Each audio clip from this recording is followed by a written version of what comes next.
We continue now at the top of Daf Mem Tes Amud Aleph and Meseches Menachos. This is Menachos Daf 49a. This Amud is sponsored by Alexander Rosenfeld in memory of Blima Gittel, Basra of David Halevi Steinmetz. Thank you for your sponsorship.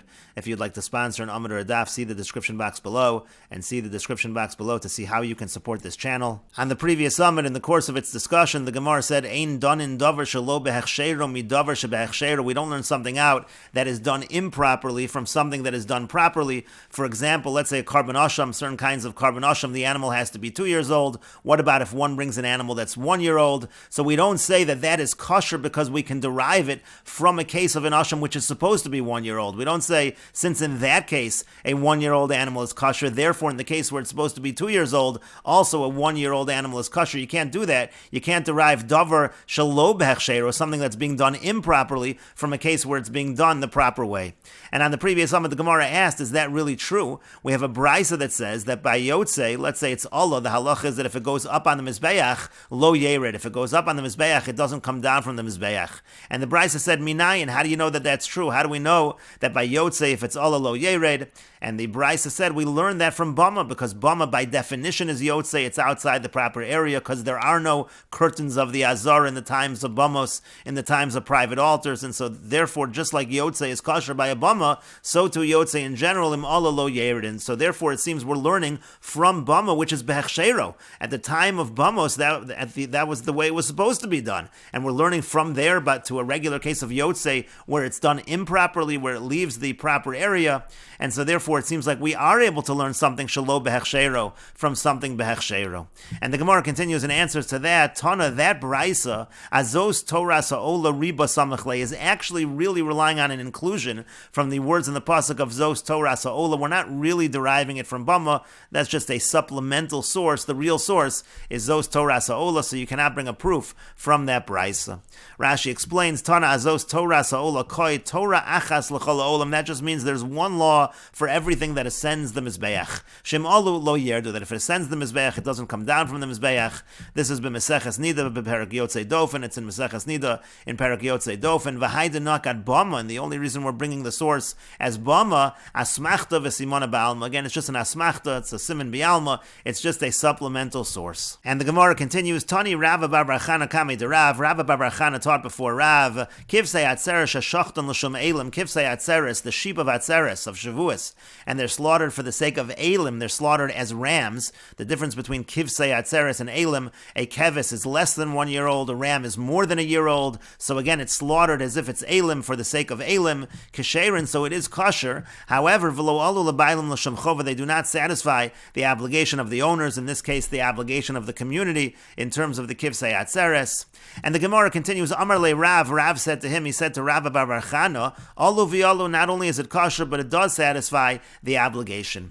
Rashi explains, l'shum elim, he slaughters it as if it's rams. The Amar, what it means is he says, Hareini shochtan l'shum elim, I'm slaughtering them as though they are rams or for the sake of rams. And l'bailim, here the owners are the tzibor, are the community. And again, Rav says to Rav bar bar Chana, they do in fact satisfy the obligation of the community. And the Gemara continues, Amar Rav Chisda says, Mistabra milse de Rav, it makes sense that what Rav said is specifically in the following situation, B'chosavar elim, when he thought that they were rams, V'shachtan l'shum kvasim, but then when he slaughtered them for the sake of kvasim, for the sake of sheep, Sharei kvasim l'shum kvasim nishchatu, because at the end of the day, it was sheep that were slaughtered for the sake of sheep, and that's why it would be kosher.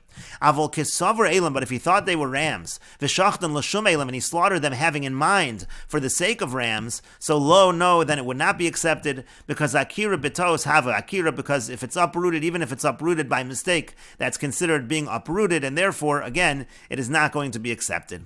The Rabba Amar, and Rabba says, akira betos lo have akira, that akira betos, if it's uprooted by mistake, it is not considered to be uprooted.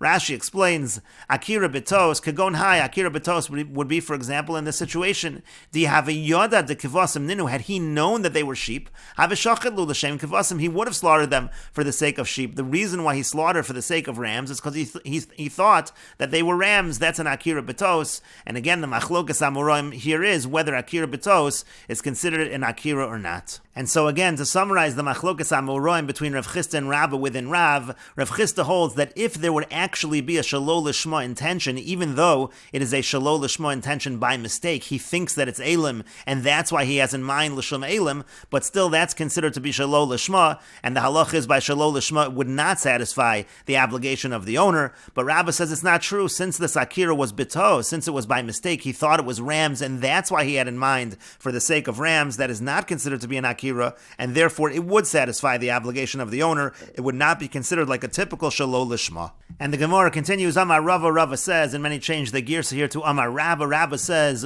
Umosvina nashmait, and we ask against our own halacha, meaning to say, Rabba says, Akira betos, lo have Akira, if the shalol lishma was done by mistake, so it's not considered shalol lishma. Other kinds of uprooting also, if they're done by mistake, it's not going to be considered uprooting. We have a question against this from the following Mishnah. This is a Mishnah Meseches Gittin. The Mishnah says, HaKohanim shepiglu b'mikdash, let's say the Kohanim, they're bringing an offering. This is someone's offering that he brought to the Beis HaMikdash, and they caused the offering to become pigul. So the Mishnah says, Mizidin chayav, and if they do that on purpose, so then they're liable, then they owe the person compensation, the person who brought the carbon. Hashogegin peturin, and so we infer from this Mishnah that shogegin peturin, if they would do it by mistake, they would be pater. In other words, they would not be liable to compensate the person who brought the carbon. V'tani alon, we learned on this Mishnah that pigul on pigul, that even if it's done b'shogeg, even if the Kohanim do it by mistake, it is still pigul. The carbon is still considered to be pigul. It's just that, again, they're peturin, they're not liable in terms of compensating the owner of the carbon. And so the Gemara now continues and says, Hechi Dami, what exactly is the case? Ilema diyoda dechatasi. If the case is, if you're going to say that the Kohen who's bringing the offering knows that really it's a chatas has less time to be consumed than a shlomim, for example. And he knows it's a chatas, and he has the intention in terms of consumption, the amount of time of a carbon shlomim, which is for 2 days instead of for 1 day. But if that's the case, hi shogegin, would you call that shogeg? That's not called shogeg. That's a mistake. That's not a mistake. Mezidin have it. That's a case of mezid. If the Kohen who's bringing the carbon knows that it's a chatas, knows that there's a limited time for the consumption of the carbon, and has intention outside the proper time, the time frame of a shlomim, that would be considered mezid. So that cannot be a situation of shogeg where it becomes pigul. So elalav, rather is it not? The chesavar shlomim hu, the case is that the Kohen actually just simply made a mistake. Essentially, it's akira betos. He thought that it was a shlomim. And he has intention, the time frame of a carbon shlomim. V'katani pigul on pigul. And what does it say over here? It says that it is considered to be pigul. So why should it be pigul? Alma, we see akira betos, have akira. You see that uprooting even by mistake, like in this case, where he has this intention by mistake, but it's still considered an intention. It's still considered an uprooting. It's still considered to be pigul. And the same thing should be true by shalol lishma. If he has a shalol lishma intention, even if it's by mistake, but it still should have all of the rules of a shalol lishma intention. That's a question against Rabbah himself. And the Gemara continues, Amar le Abaya said to him, that's not necessarily the interpretation of this Mishnah. Liolam diyada dechatos, he really, when he has this intention for shlomim, for the time frame of shlomim, he actually does know that it's a carbon chatos. Now the question is, if he knows it's a carbon chatos and he's having an intention of the wrong time frame, isn't that mezid? That's not considered shogeg. Why would that be considered shogeg?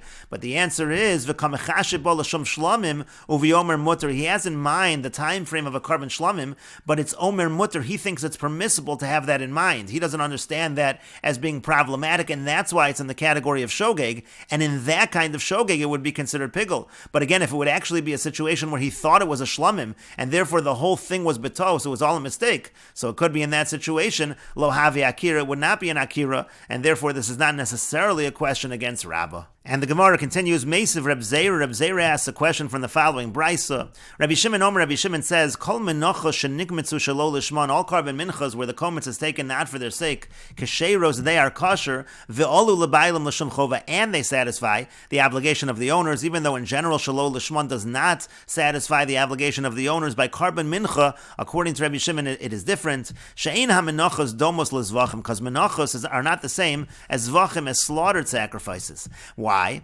Shahakometz machavas l'shum marcheshes. Let's say somebody takes the fistful by a machavas, which is a mincha in a shallow pan, but he has in mind for a marcheshes, which is a deep pan. But maaseh mochichin oleh shi machavas. But the procedure itself, one can just look at the mincha itself and realize that it's a machavas. And the same thing by chareva l'shum blula. Let's say a chareva, a dry korban mincha, but he has in mind for blula, one that is mixed with oil. Again, maaseh mochichin oleh shi chareva. The procedure, the mincha itself, demonstrates that this is a chareva, and so therefore the wrong intention is not going to disqualify it from fulfilling the obligation of the owners by korban mincha.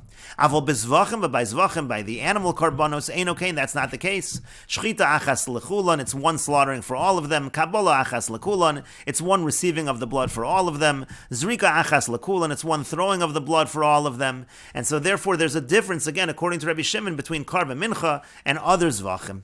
And the Gemara now continues, Hechi dami, now what exactly is the case of this brisa with regards to korban mincha? Ilema de yoda de machvasi. If you're going to say that the case is that he knows it's a machvas, the kakometz la l'shum marcheshes, and nevertheless he takes the kometz having in mind for marcheshes, so then ki maseh mochichin ma'hava, who cares if maseh mochichin? What difference does it make that it's obvious from what's being done that it's a machvas? Hamiaker ka'akerla, he's still uprooting it from what it is. It should still be equally problematic. So ella rather, lav, is it not? Don't you have to say to chesavar marcheshesi, that the case is he thinks it's a marcheshes, the kakometz la l'shum marcheshes, and he's taking the kometz as if it's a marcheshes for the sake of marcheshes. V'ta, and so he's making a mistake over here. The case must be dealing with a mistake.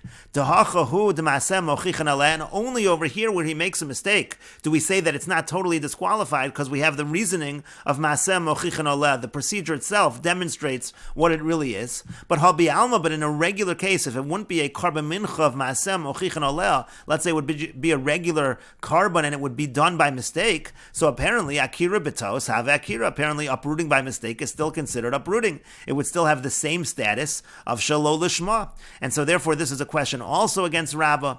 And the Gemara continues, Amar le Abaya, Abaya said to him, Liolam diyada de machavasi. That's actually not the case in this brisa. Really the case in this brisa is he knows that it is a machavas, and nevertheless v'kakamitz la l'shum marcheshes, he's taking the kamitza, he's taking the fistful for the sake of marcheshes, he's doing what he knows is improper. Udeko amrit, and now you're responding, ki maseh mochichin aleh ma'hava. What difference does it make if it's maseh mochichin aleh? Who cares that it's clear what kind of korban it is if he's purposely uprooting it? But no, it does make a difference. It's still not going to be as strict, because Rava l'taime, because Rava follows his reasoning. The Amar Rava, because Rava says, again, some change it to Rabbah, because Rabbah says, machshava de lo minkara, pasal rachmana. If there's a machshava, if there's an intention that is not recognizable, that's what the Torah says is a disqualifying intention.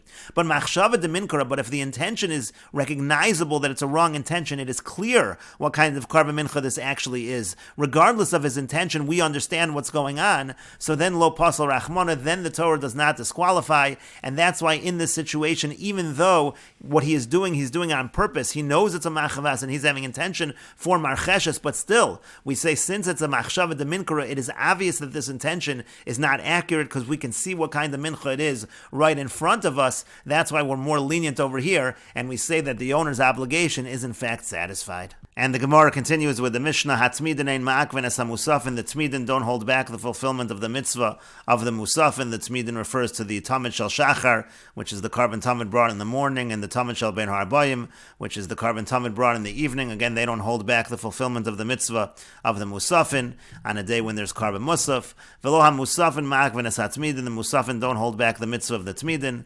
V'lo ha-musafin ma'akven zeh, the musafin don't hold one another back. And the Mishnah continues, Lo hikrivu keves baboker, if they don't bring the lamb in the morning, that's the Tamid Shel Shachar in the morning, yakrivu bein harboyim, then they bring the keves that's brought bein harboyim, the Tamid Shel bein harboyim of the evening.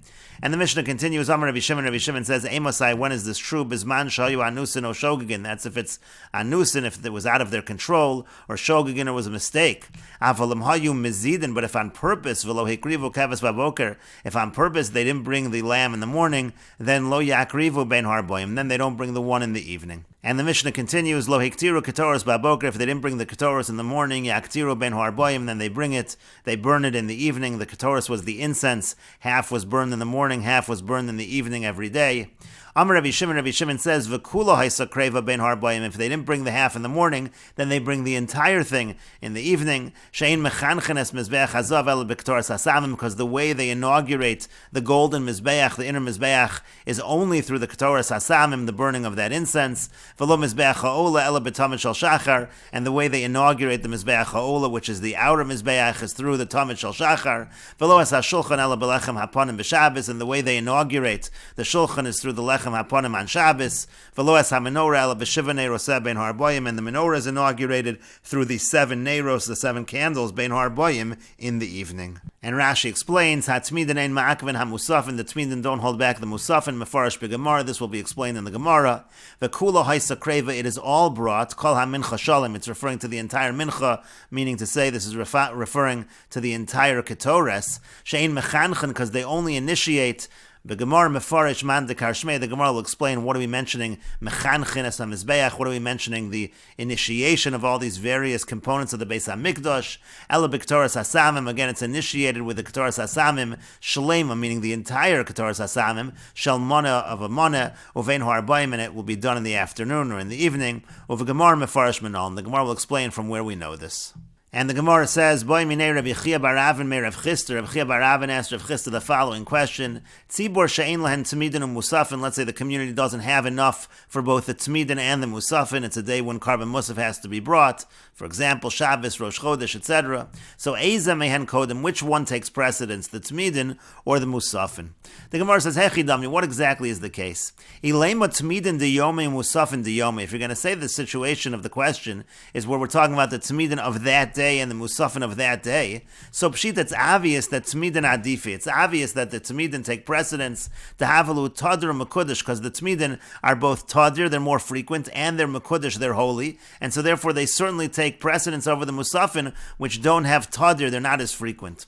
So ella, rather, the question must be as follows: Tzmidin de lamachar, the carbon tamid for tomorrow, musafin dohein, and you have the musaf for today. In other words, you have to make a choice: do we bring the musaf today or do we bring the tzmidin tomorrow? Tzmidin adifi shekein tadir. On the one hand, we can say the tzmidin are better, they're preferred because they're tadir, they're frequent. O dilma musafin adifi dehavalu mekudesh, or maybe the musafin, they're the ones that are preferred because they are mekudesh, they are considered to be holy. And Rashi explains, Tadir u'mekudesh, Tadir b'chol yom. Tadir means to say that it's every day, carbon tamid. U'mekudesh shehayom yomtiv. U'mekudesh over here means that today is yomtiv. Di'lav yomtiv like a musaf. If it's not yomtiv, then there is no musaf. U'musafin lo have ela mekudesh. A musaf by definition is mekudesh, is holy. Lashon acher, another way of understanding this, Tmidin mekudashim kodem musafim. The Tmidim are holy before the musaf. The Tmidin karvi bereisha, because they're brought first. And then the Gemara says, Tmidin de lamachar musafin do'idna. The question refers to Tmidin tomorrow versus musaf right now, today. Kagon diyesh lam b'Shabbos shnei chavasim levad hatmidin. For example, they have on Shabbos 2 additional chavasim, 2 lambs besides for the Tmidin. V'kami boile, and the question is, im yakrivim hayom lemusafin. Do we use these chavasim today for musaf? V'lo yulo tamid lamachar, then there won't be tamid tomorrow. O yanichem letzorach tamid machar, or maybe leave them for the tamid tomorrow. Musafin do'idna mekudesh nenu. On the one hand, we could say the musaf right now is mekudesh, it's holy. The hayom Shabbos kodesh, because today is Shabbos kodesh. U'tzmidin de lamachar lo havilu mekudesh. The tzmidin tomorrow are not holy. The lamachar chol, because tomorrow is a regular day. Lishon achrin, another way of understanding this line, musafin have a mekudesh kodem tzmidin. The musaf is holy before the tzmidin. The musafin yikravu hayom, because the musafin will be brought today. U'tzmidin lo yikravu hayom ad lamachar, and the tzmidin are not brought today. They're going to be brought tomorrow. And the Gemara continues, Amar Lei, he said to him, Rav Chisda answered the question as follows, Tani Sua, the answer to the question is in our Mishnah. Hatzmidin ein ma'akvin es ha-musafin. It says in the Mishnah, the Tzmidin don't hold back the musaf. V'lo ha-musafin ma'akvin es ha-tzmidin, and the musaf doesn't hold back the tamid. V'lo ha-musafin ma'akvin zeh, and the musafin don't hold one another back. Now, Hechidami, what exactly is the case in the Mishnah? Ilema de Isleo Lakadim, if the case is where he has all the animals that are necessary, and the question is which comes first, that cannot be the case of the Mishnah, because Vatanya, but we learned in a Brisa, Minayin Shloye Dover Kodim L'Tamid Shal Shachar, from where do we know that nothing should come before the Tamid Shal Shachar, that is the first carbon of the day? Talmud Lomar, the pasuk says V'yarach Aleha Ola. It says V'yarach Aleha Ola. V'yamar Rav, and Rava says Ha'ola. The pasuk says Ha'ola, Ola Rishona. That's the first Ola, and so therefore, obviously, in terms of precedence, if all the animals are available, the Ola comes first. And Rashi explains Ilema de Islay Tamidin and Musafin. If you're going to say that he has Tamidin and Musafin, well, the Kadim, and the issue is what comes first. Kamar Dein Ma'akvin Zeh. That's what the Mishnah means when it says Ein Ma'akvin Zeh. The boy Tamidin Kar Bereshav, boy Musafin Makra Bereshav. He wants to bring the Tamids first, he does that. He wants to bring the Musaf first, he does that first. But it's obvious the Tamid comes first. Ha'ola, mashma ha'ola tei rishon l'chol karbanos. The pasuk, when it says ha'ola, it's mashma, it's understood to mean that this is the first of all the karbanos, the Tamid shel shachar. And we will continue with this discussion in the next video on Daf Mem Tes Amud Beis.